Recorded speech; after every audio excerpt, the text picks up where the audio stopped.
Hey there, everyone. Welcome to another episode of WRAL Triangle in 2. I am Luis Fernandez. He is Mark Bergin. The NCAA tournament at this time of recording is done for the women, and for the men, there's only one game left to go. Unfortunately, the Wolfpack are not involved. Mark, both the men's and women's teams, their magic ran out, we'll say, in the Final Four.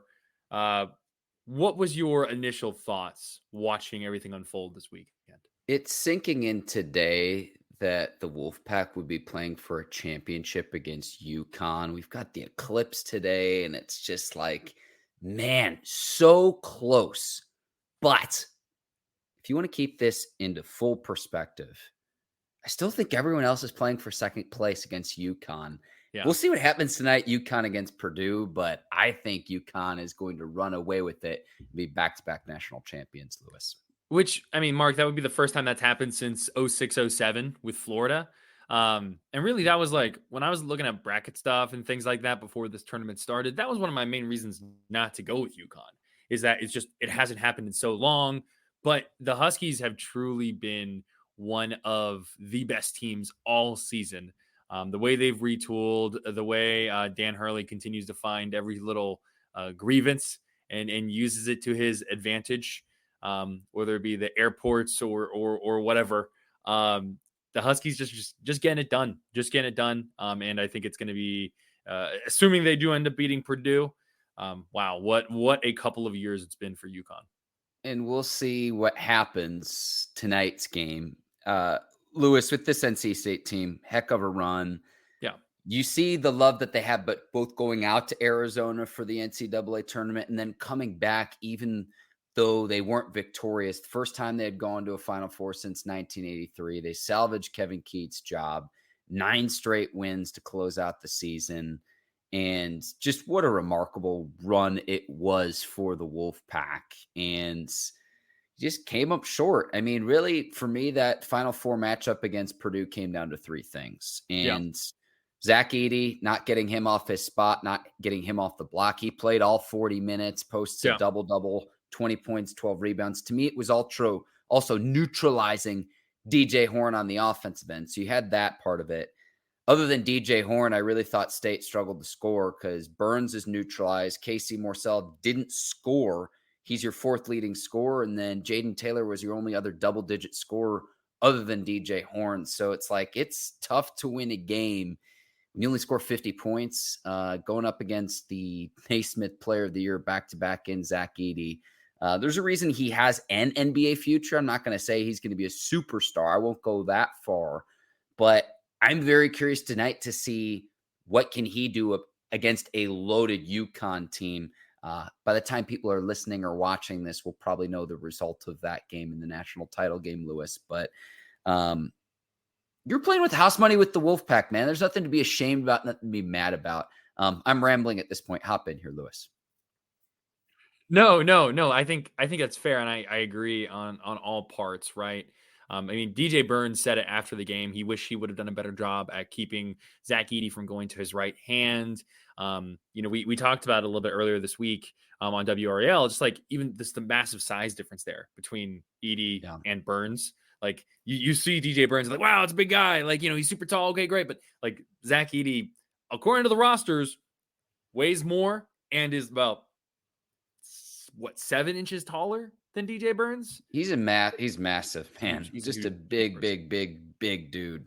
And, I think it was Kevin Keatts said it after the game that, the defense that NC State had played with all tournament, it traveled. It was there with them in that Final Four. They, obviously Purdue won, but they were held well below their season average from a scoring perspective. So defensively it was there.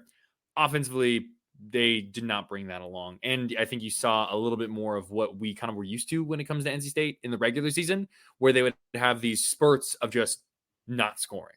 And that was one of the things that NC State was really succeeding at in the postseason was efficient and much needed buckets. When they needed a 3, that's where you had like Michael O'Connell. When they needed something to happen inside, that's where you had DJ Burns, and then and he kicks it out to DJ Horne or whatever it might be. So now I'd like to ask you this, Mark. Okay. Yeah, because I have questions for you too, Lewis, but go So first. I think there's always this kind of interesting way to look at a tournament run or postseasons in general in sports, right? It's you win a championship or nothing, title or bust. When you look at this NC State run, do you label it a massive success, or is there an asterisk on it in your mind because they did not win a title? You go first, and I'll include what I have to say. I go with a massive success because the reality of this situation was had State gotten bounced early in the ACC tournament, whether it be to Louisville, whose coach got fired after that game. Was it the Tuesday or Wednesday? They played on the very first day of the They did. ACC It tournament was in Tuesday. the five wins in 5 days. If you lose in that first game against Louisville or the second game that you play, Kevin Keatts probably doesn't have a job with the NC State Wolfpack beyond this current season. So I see it as a massive success. You make your first Final Four since 1983. To be able to rally when you enter the ACC tournament, having lost 4 straight games, and to awaken a fan base that's been wanting something like this for so long. We'll talk a little bit about what this roster is going to look like next season here in a second, Lewis. But Sure. to me, it's a success considering what you expected going into the ACC tournament. Lewis, all season long on this podcast, we barely talked about the Wolfpack because Yeah, it's there was like no reason to. short of winning the ACC tournament, they weren't going to play in the big tournament, in the Yeah. big dance. Yeah, no, I mean they were not on the bubble.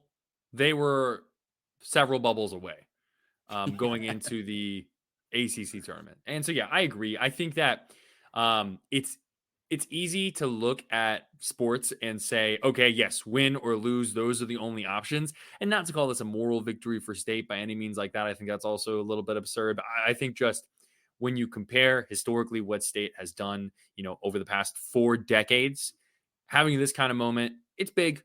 It will forever be ingrained in the minds of NC State fans. I mean, I imagine, right? Like, I mean, I don't want to try and speak out of turn here, but I imagine, right, for NC State fans, over the past 4 decades, 83 is the number one moment.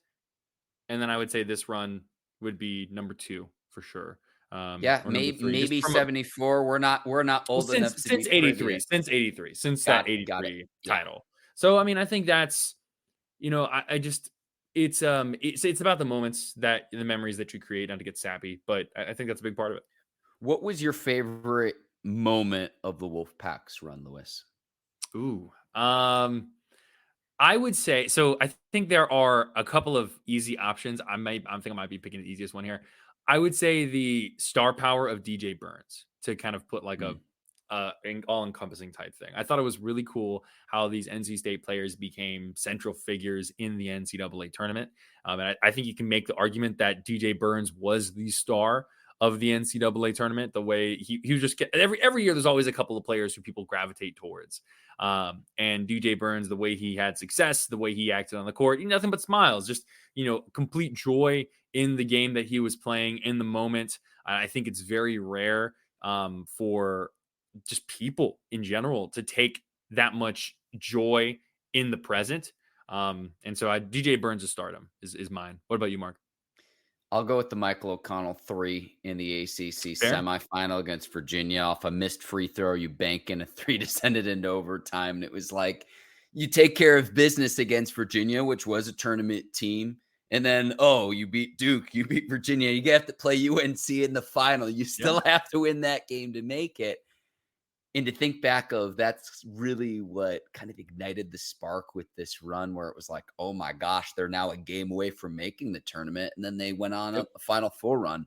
So to me, that would be, you do a win play show. That would be the winner. I'm with you with DJ Burns personally too. I loved after that first round game in the tournament, after they beat Texas Tech, and there were the reports that NC State eats ice cream in the locker room, and the post game one-on-one with CBS Evan Washburn, when he says, gives DJ Burns the ice cream, and he's like, thanks. And he just hands it to someone else as soon as the interview is over. There was a little bit too much thought process going into Yeah. the production of that. Trying to do too much on that one. Yeah. Personally, just because I'm petty and a little bit weird, Lewis, I love that part too. But DJ Burns' star power, definitely. I mean, DJ Horn, the way he played It was really throughout cool. the tournament run. Raleigh kid. Yeah, I mean, like, and he showed up in the Final Four game. I just He wish did. he could have gotten a little bit of help in that Final Four game because he was ready to go. He was putting the ball in the hoop. It was just the Wolfpack needed another score, and Jaden Taylor was the only other player Yeah. in double digits for the Wolfpack. He just needed a little bit of help. The run he went on and the whole why not us mentality, it falls short of a title. But considering what the expectations were for pretty much everyone outside of the program, everyone not in that locker room, it was really inspiring, man. Like, that's a life lesson that you can take with you moving forward, even beyond outside of sports. Yeah, I think that there's not only one team can win a championship in a league in a season, right? And there are plenty of people whose favorite teams have never won championships. And I think that when you look at the moments that still stand out to you, like you still have those little snippets of absolute joy that you get even if your team does not win championships. And so I don't know, it's definitely not, it's I think it's exciting and it's a run that a lot of people are going to remember. Did you have any other questions before we move on to NC State women? I do.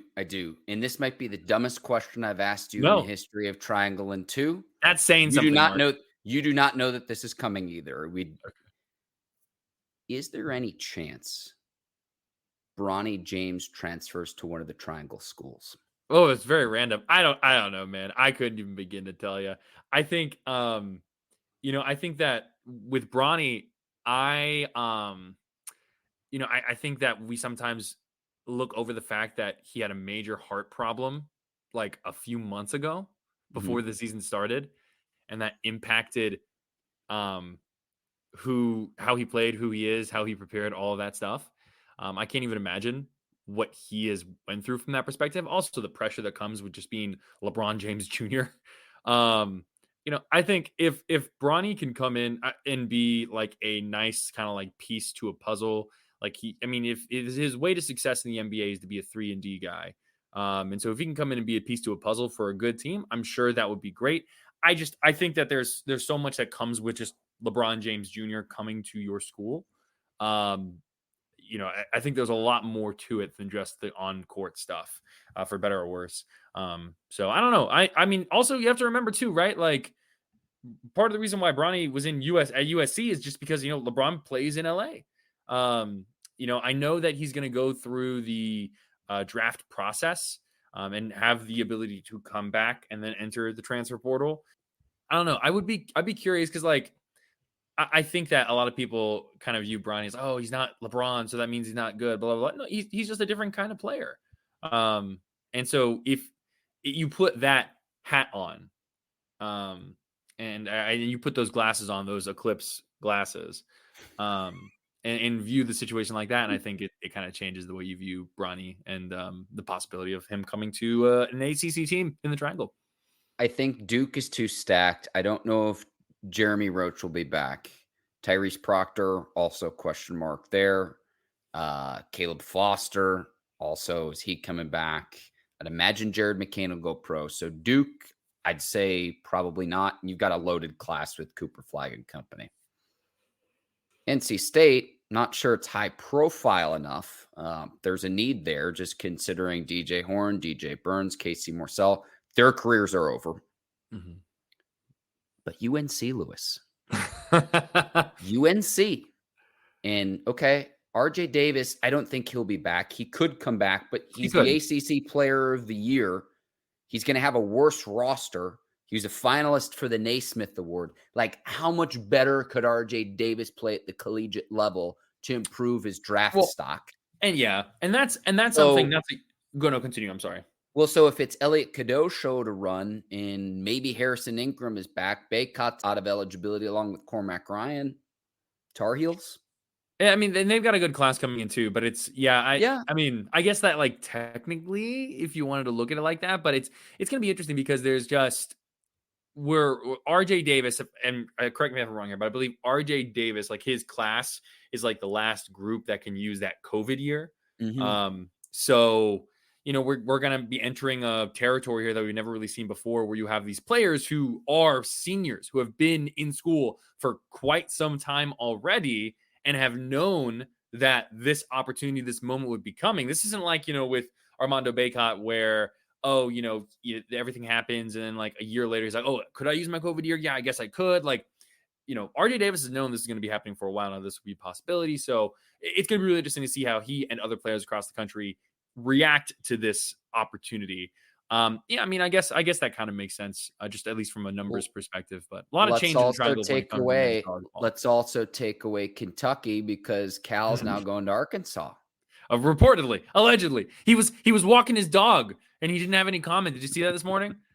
He was pushing his dog in a stroller down the highway, and he was like, "Why are you Hey, talking to me about shout this?" out to whoever Dude, that Kentucky reporter is that are you got that kidding me? B-roll and that video. He deserves a raise, Luis Also, no. Fernandez. Can you imagine? Can you imagine if you were because like John, like imagine being John Calipari, and Uh-huh. like even in that situation, you could not catch me walking my dog in a stroller outside where a bunch of cars are driving in this moment. I would need to wait till everything was official. Like I'm not. That's not what I'm trying to do. So you're That gonna just seems be to me in like your home in your bunker, Lewis, in the there's a same disconnect situation? there. There's a disconnect there, but I love this. I don't know. You can go to the NC State women if you'd Yeah, like. let's go ahead and wrap up here with the NC State women who did lose in the Final Four to South Carolina. And as we saw on Sunday, South Carolina ended up winning the whole shebang and Yep. was undefeated. So I don't think there's any I don't Yeah. think there's any kind of shame in losing to this South Carolina team the way they did. Lewis, you're in my brain. And Don Staley, take this outside of just women's basketball, one of the best coaches in all of Yeah, sports right now. agreed. And to figure out a way to make adjustments after Caitlin Clark came out in that game shooting hot. She had 18 in the first The first quarter. quarter. Wild. And to figure out how to slow her down throughout the course of that game and to get the freshmen going and to finish what they couldn't complete a year ago, kudos to them. And then with State in that Final Four matchup on Friday night, it's just a third quarter that didn't go their way to Yeah. where South Carolina just came out guns blazing, if you will, just really, really hot. And that third quarter to me was the difference in that Final Four game when what was pretty close at halftime. Yeah. So no shame in losing to the champion, an undefeated champion, if Yeah. you will, too. And then just what they were able to do against the best player in the history of the sport and Caitlin Clark. I mean, like, if you're Yeah. able to do that against her, you deserve to win the title. No shame in losing to the team that was able to do that. And kudos to South Carolina Gamecocks. Yeah. Well, and I look at the run that the NC State women's went on to. They not as bad as NC State men's, but they were in a similar situation towards the end of the year where they were a little bit up and down. They were struggling. They weren't playing great necessarily. And then come the ACC tournament, they turn it on, get all the way to the title game, losing to a future star, if not already a star, in Hannah Hidalgo and Notre Dame, and then play the way they do in the NCAA tournament, playing pretty comfortably and well in their home site, beating who was it they played? Stanford, and then beating Texas. Ending Cameron Brink's career at Stanford. Like it's very impressive what Westmore and company did. And I think when you look at it too, right, they are losing Sanaya Rivers, not Sanaya Rivers, excuse me. They're losing River Baldwin. Thinking of the wrong river there. Losing River Baldwin. They're losing Mimi Collins. So they're definitely going to have some pieces there, but they bring back Sanaya Rivers, Isaiah James, I believe. I don't believe Isaiah James entered the NBA draft or anything like that, WNBA draft. Zoe Brooks, Maddie So Hayes. can you get it? Can you get it done? Because this was the first time under Westmore you've gone to a Final Four. Yeah. Can you take this experience and get the job done next season? Yeah, and That's what we're looking at. And look, yeah, first time he's been in a Final Four since he took over at NC State in 2013. So, I mean, having both teams in the Final Four, it's Yeah, like, it's rare. move over, UConn. Raleigh, North Carolina is now the mecca of You, college basketball. UConn. I think people forget too. UConn was there too this year. They had men's and women's in the Final Four too this year.